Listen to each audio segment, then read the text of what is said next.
Assalamualaikum warahmatullahi wabarakatuh. Perkenalkan nama saya Eni Nur Apriani, NPM 100818075 dari Fakultas Ilmu Komunikasi Bidang Kajian Public Relation Universitas Islam Bandung. Di sini saya akan mempresentasikan skripsi saya yang berjudul Aktivitas Komunikasi Branding yang dilakukan Manajemen Kopi Lain Hati Sukabumi. Studi kasus pada kegiatan branding yang dilakukan oleh Kedai Kopi Lain Hati Sukabumi di Jalan Raya Cibolang nomor 397 Cibatu, Kecamatan Cisaat, Kabupaten Sukabumi, Jawa Barat, dalam mengenalkan produk baru yang berbeda kepada konsumen. Selanjutnya ada konteks penelitian. Bisnis atau usaha kopi sudah semakin meluas memasuki berbagai wilayah di seluruh Indonesia. Fenomena tersebut terjadi karena adanya peningkatan di Indonesia.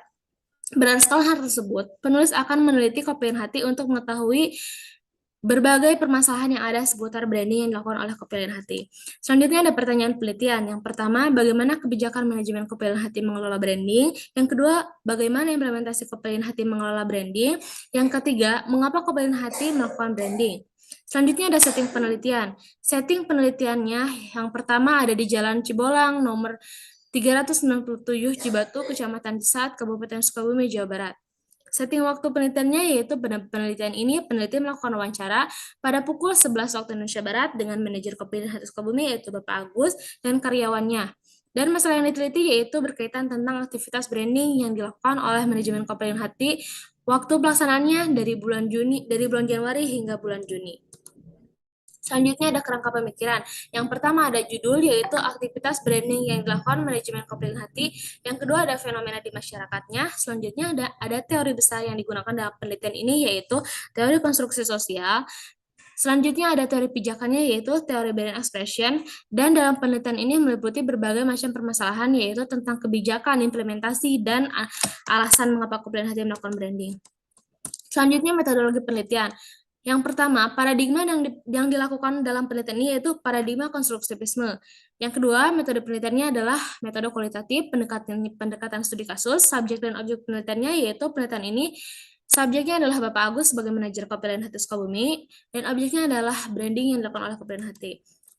Teknik pengumpulan datanya yaitu wawancara, observasi, dan dokumentasi. Teknik analisis datanya yaitu adalah redaksi data, display data, dan kesimpulan, serta uji keabsahan datanya adalah triangulasi metode dan triangulasi sumber.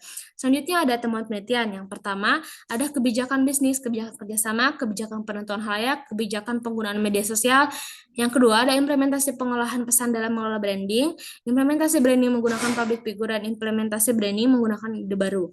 Selanjutnya yang ketiga, ada branding dilakukan untuk meningkatkan citra perusahaan dan untuk melawan persaingan. Selanjutnya ada analisis dan pembahasan. Yang pertama ada kebijakan.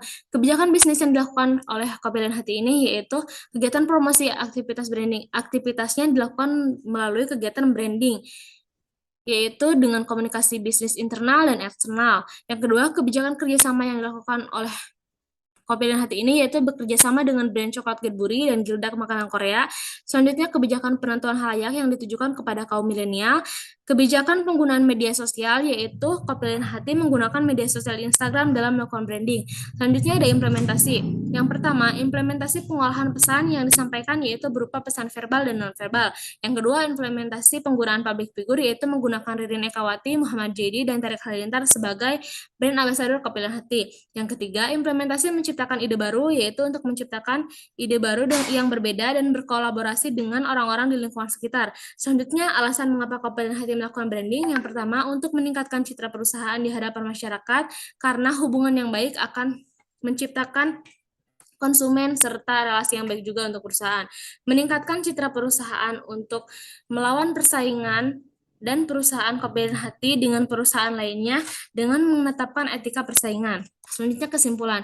Kebijakan manajemen Kopi Lain Hati dalam mengelola branding yaitu yang pertama, Kopi Lain Hati melakukan kebijakan bisnis dalam mengelola branding, melakukan kebijakan kerjasama, melakukan kebijakan penentuan halayak, dan kebijakan penggunaan media sosial. Beberapa kebijakan itu dilakukan oleh Kopi Lain Hati dalam mengelola brandingnya. Yang kedua, implementasi yang dilakukan oleh Kopi Lain Hati dalam mengelola branding yaitu yang pertama, pengolahan pesan dan dalam mengelola branding, implementasi mengelola branding menggunakan public figure dan implementasi branding dengan menciptakan ide baru. Implementasi tersebutlah yang diterapkan oleh manajemen Kopi Lain Hati dalam melakukan branding. Selanjutnya yang ketiga ada alasan mengapa Kopi Lain Hati melakukan branding, yaitu untuk meningkatkan citra perusahaan terhadap masyarakat dan untuk melawan persaingan. Dua hal tersebut merupakan fokus utama alasan mengapa Kopi Hati melakukan branding.